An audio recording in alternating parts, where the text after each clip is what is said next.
Content tactics are constantly the talk of the town. Skyscrapers, 2.0 versions, long-form, infographics. They all promise game-changing results.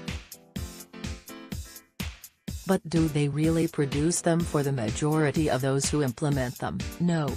Most marketing tactics have the same, short life journey from concept to explosive popularity, culminating in a swift kick to the curb. As more people implement tactics, they become commonplace guidelines for baseline performance, rather than magical growths that take you from zero to hero overnight. So, how do you become relevant without them? Here's how. Content tactics die hard and fast. The idea of a marketing tactic sets you up for failure from the jump. Tactics don't scream longevity, they signify months of success for those with first-to-market advantage. Content tactics come out of the woodwork often only to be forgotten months later as thousands implement them with force, effectively snuffing their torch before you can blink. Case and point, 700 searches? The novelty is fading. This isn't a knock on the skyscraper or any other content tactic, for that matter. The general ethos of the skyscraper is nothing short of stellar for both writers and readers. Long-form tactical in-depth step-by-step all-encompassing, one-stop shop for knowledge improving upon what currently exists to provide a better user experience. And Brian Dean is an incredible marketer. But this isn't anything new.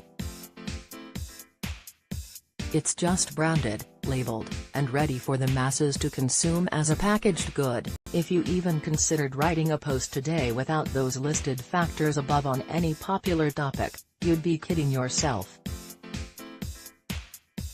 SERPs are dominated by big brands, good content, and huge social connections. These tactics aren't going to hit homers like Hamilton the Babe Porter anymore because everyone is already doing them. Like Andrew Chen says, over time, all marketing strategies result in shitty click-through rates. And that's the problem. At first, tactics are novel stimuli ready to cause cataclysmic growth. As time passes and user behavior adjusts, the novelty fades. Once novelty fades, results follow suit. What can you do to keep swimming upstream without the next greatest tactic? Invest your time, money, and energy into building a brand people care to follow. Here's how a few companies are doing this right now. Branding is the only evergreen tactic you need. Everyone is constantly in search that evergreen post/topic at the end of the rainbow, unless you wrote it 10 years ago when 500 words was long-form and actionable, and then constantly updated it over the last decade while slowly increasing your domain authority and brand strength. You're out of luck. If you want to be yet another blog that pumps out generic listicles, I've got news for you.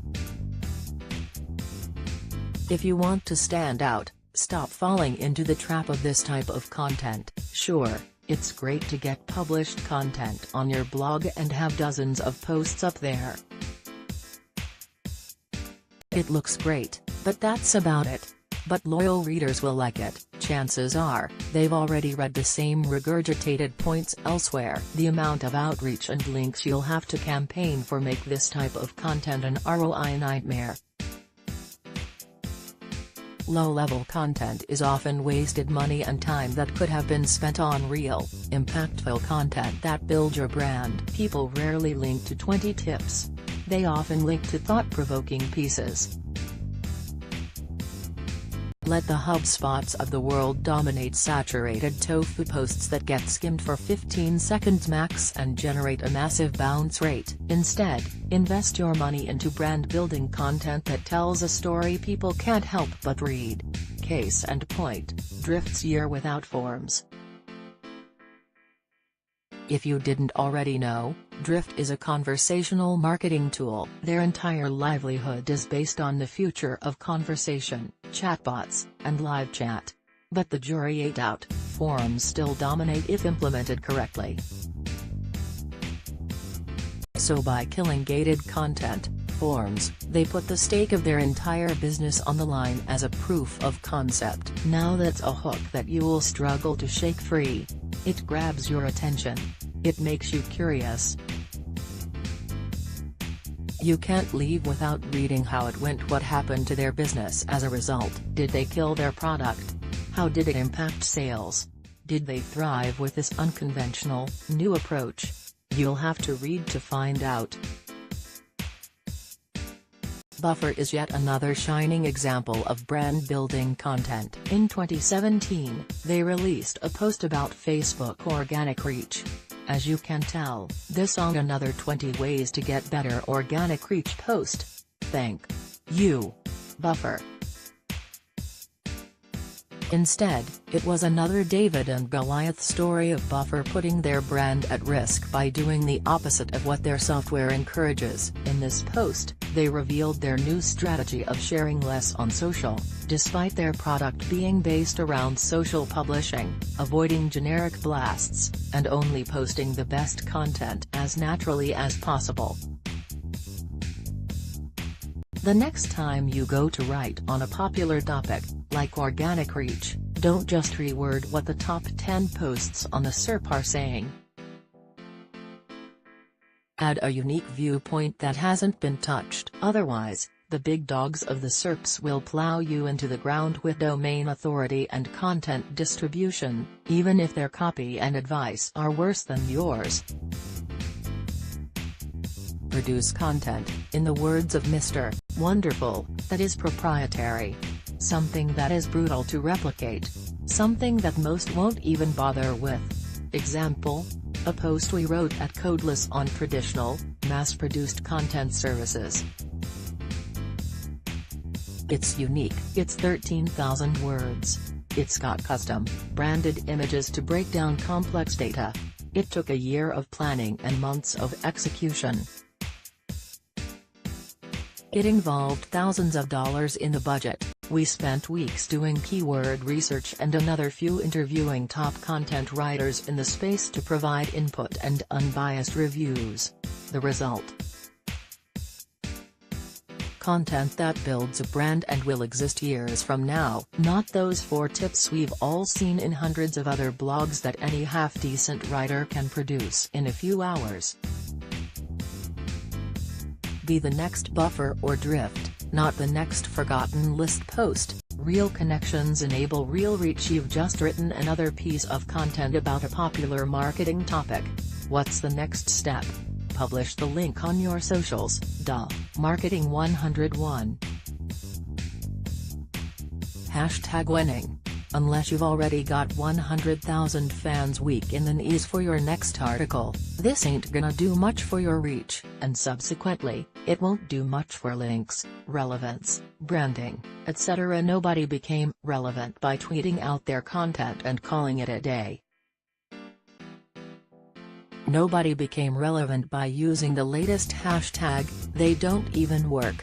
And nobody became relevant without forming real connections. Yep, I know, actual human interactions and friendships, crazy stuff.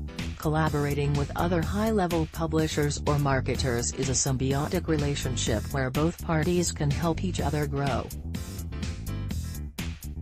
In that content services post I touched on earlier, that's the exact thing we did. We sought the wisdom of other like-minded professionals like Liana Patch, having them provide their opinion and knowledge, benefiting our article and their brand strength at the same time. Still on the fence? Here's what Andy Crestadina from Orbit Media said on the topic. You can't do SEO without influencer marketing. These include editors, journalists and bloggers. If they don't know about your content, they won't include you in theirs. No mention or link, no authority. No authority, no rankings. And no rankings mean no qualified visitors and no chance to drive leads. He's dead on. If you don't have established connections or a DA in the 70+ range, it becomes almost impossible to get your content in front of the right people. This isn't a tactic, either. Sure, it's labeled as influencer marketing, but we aren't paying Kim K to promote us.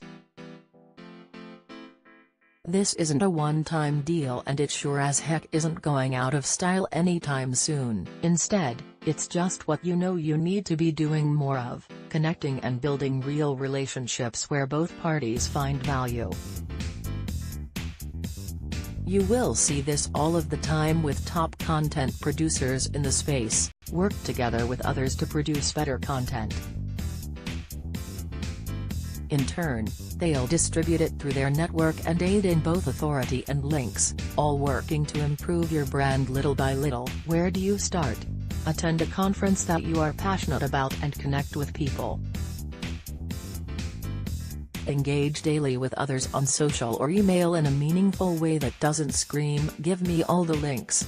Cite valuable quotes and tidbits from other writers and marketers in your content if it's relevant. In the end, without real connections, the battle is almost impossible to win. Conclusion: we all love tactics deep down. They're hard to shake. They're catchy. Alluring. I'm guilty of it. We all are. But real success isn't derived from one-off hit pieces. It's crafted on a foundation of powerful, unique storytelling, branding, and a form of brand character development that pulls people in for the long haul. It's expanded on a footing of connections and partnerships that take your content and reach to the next level. Get creative. Drop the stale content and trendy tactic. Start testing your ideas and form a framework that you can build upon, and you'll thank yourself down the line. More